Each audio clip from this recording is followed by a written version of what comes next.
Ngayong hapon, makakasama natin ang Chief ng Operations Section ng Office of Civil Defense Cordillera na si Ma'am Stephanie Trinidad para alamin ang monitoring ng ahensya sa epekto ng mga nagdang bagyo at ang habagat sa riyon. Magandang hapon po, Ms. Stephanie. Unang katanungan po, ano po ang kasalukuyang sitwasyon sa Cordillera dahil sa bagyong Maymay, Luis at Habagat? Aling mga lugar po ang pinakaapektado lalo na sa mga insidente ng landslide at flooding? Magandang hapon din po, ma'am. So, sa ating mga viewers po. So, kasalukuyan po ngayon, ang ating Cordillera R-Dream Sea ay still po nakataas pa rin po tayo sa ating red alert dahil meron pa rin po tayong binabantayan itong epekto ng ating enhanced southwest monsoon o yung tinatawag nating habagat. So, with regards dun sa epekto po ng ating Typhoon Maymay, Typhoon Luis at Typhoon Dolphin po, may mga naitalang landslide incident po at mga flooding sa areas po dito sa Baguio City, sa La Trinidad, sa Abra, sa Benguet at sa Mountain Province po. Mostly po na affected po dito sa ating rehiyon na binabantayan natin are the Benguet po at still sa Abra naman po when it comes sa flooding po. Ms. Stephanie, ano po ang mga pangunahing epekto na naiulat sa mga komunidad natin? Ilang pamilya o individual ang apektuhan? At ang fatalities din at casualties?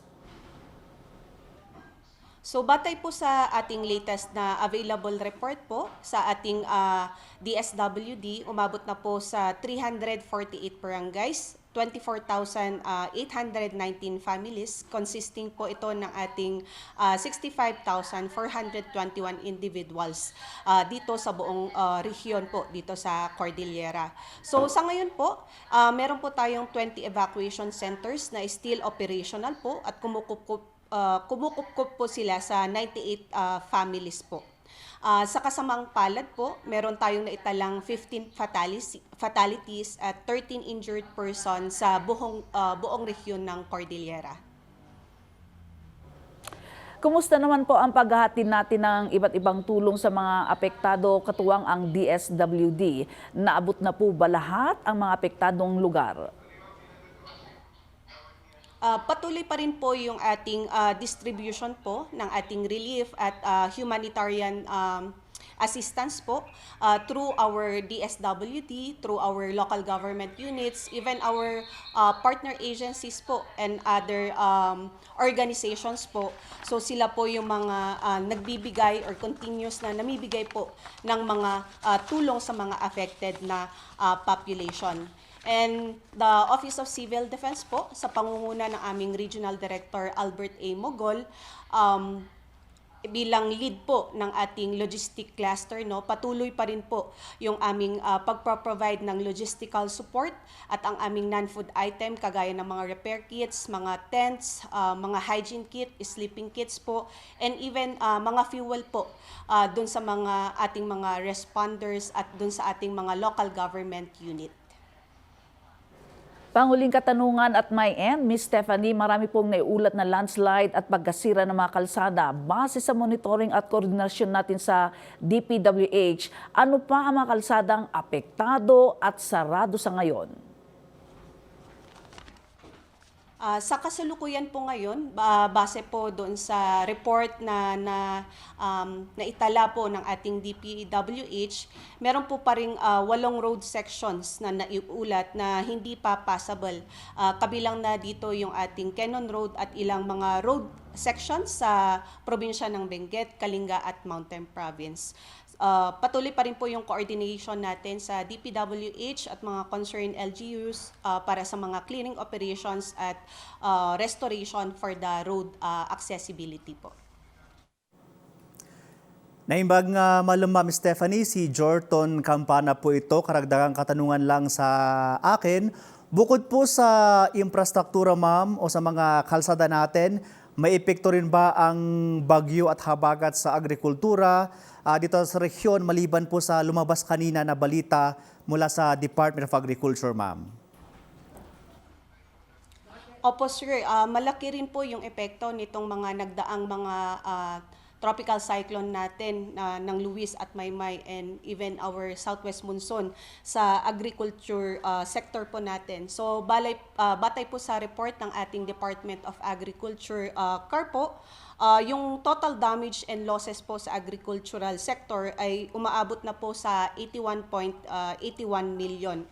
So base po doon sa report nila, yung mataas or pinakamalaki na naitala is itong ating mga crops, yung mga crops, mga damage sa ating mga livestock, and even yung ating mga irrigation facilities and machinery equipment. Kabilang doon sa mga naobserbahan po nila, no, kung ano yung naging epekto nito sa crops is that dahil sa waterlag at natapunan daw po ng mga putik. Yung atin naman pong mga livestock, either nalunod po or nakaranas po sila ng hypothermia. Gayunpaman, yung binigay ko po na loss and damage na umaabot sa 81.81 million ay patuloy pa rin po itong binavalidate at kinoconsolidate ng ating Department of Agriculture.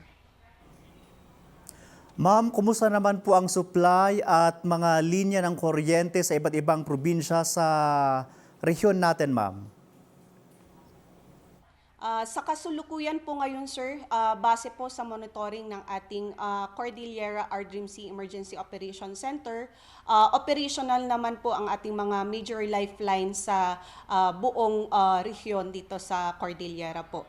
Sa ngayon po, wala naman pong naiulat na outage sa power, water at communication sectors po natin. However, patuloy pa rin po yung ating monitoring dahil sa posibleng pagbabago po ng sitwasyon sapagkat sabi ko nga kanina, meron pa rin po tayong binabantayan na habagat po or southwest monsoon. Ma'am, kasabay nga po ng ating pagbabantay, ano po yung mga ongoing na aktibidad po ng OCD at mga member agencies ng Cordillera RDRRMC matapos ang mga naitala ng epekto ng bagyo at habagat, at may mga hamon ba tayo sa ating response operations ngayon, ma'am? Sa ngayon, sir, ang ating RDRIMC Emergency Operation Center dito sa Cordillera ay patuloy pa rin po, no, na naka 24/7 monitoring po kasama ang ating mga response cluster. Meron po kaming virtual emergency operation center para madali po yung ating communication, coordination sa kanila, especially pagdating po sa mga reporting. And yung mga ibang mga local government unit natin, especially yung mga naaapektuhan pa rin nitong southwest monsoon, ay patuloy pa rin pong naka-heightened alert po dito.